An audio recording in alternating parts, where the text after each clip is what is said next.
Assalamualaikum warahmatullahi wabarakatuh. E-Taj Board Game, mudahnya belajar tajwid.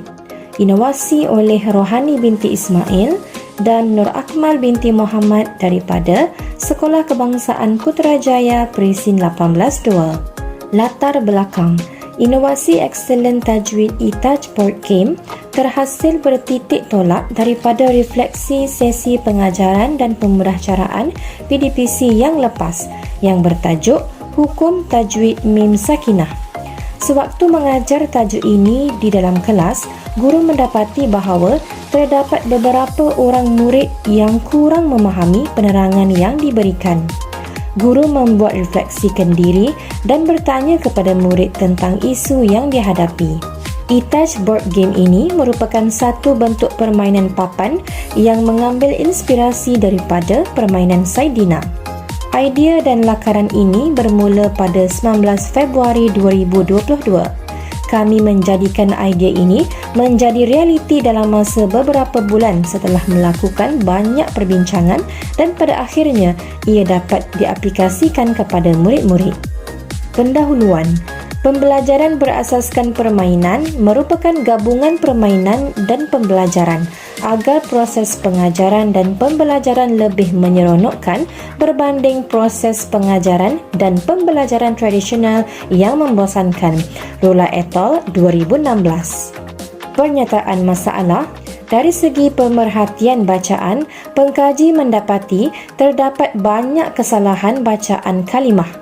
Murid-murid juga kurang minat dan tidak bersungguh-sungguh. Dari segi temu bual pula, kurang masa diluangkan untuk membaca Iqra atau Al-Quran di luar waktu PDPC. Murid kurang memahami dan mengingati hukum tajwid Mim Sakinah.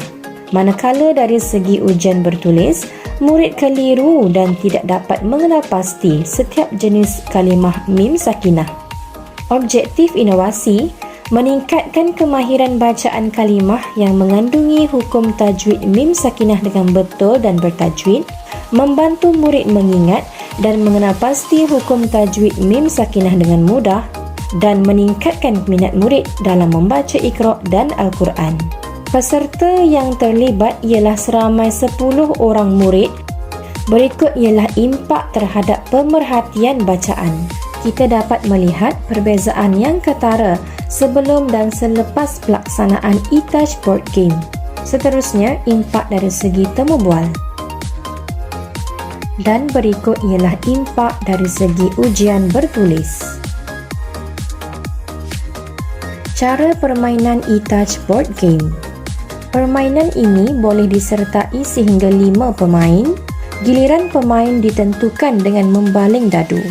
Pemain dengan jumlah dadu terbanyak akan menjadi pemain pertama, manakala pemain dengan jumlah dadu paling sedikit akan menjadi pemain terakhir. Bagi menentukan pergerakan pemain, sekiranya kedua-dua dadu menunjukkan jumlah yang sama, baling sekali lagi. Jumlahkan balingan pertama dan kedua, kemudian bergerak mengikut jumlah kedua-dua balingan. Setiap pemain akan mendapat 10 bintang. Satu bintang bernilai 10 mata. Bagi pemain yang telah melalui pusingan kedua dan seterusnya serta telah melalui petak tamat akan menerima bintang emas yang bernilai 50 mata.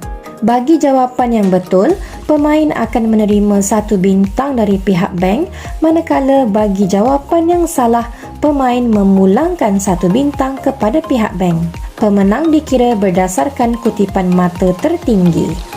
Kelebihan E-Taj Board Game: bahan permainan yang menyeronokkan, bahan yang berwarna-warni menarik minat murid, cara permainan yang unik dan tidak membosankan, serta permainan secara kolaboratif meningkatkan kemahiran sosial. Kesimpulannya, untuk mendapatkan impak yang terbaik terhadap proses pengajaran dan pembelajaran, para pendidik perlu lebih kreatif dan inovatif, menghasilkan pelbagai kaedah dan teknik yang terbaik untuk diaplikasikan di dalam pelaksanaan proses PDP.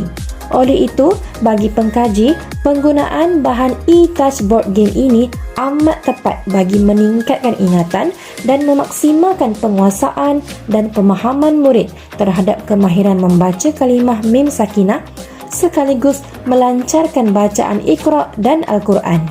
Sekian sahaja. Terima kasih. Wassalamualaikum warahmatullahi wabarakatuh.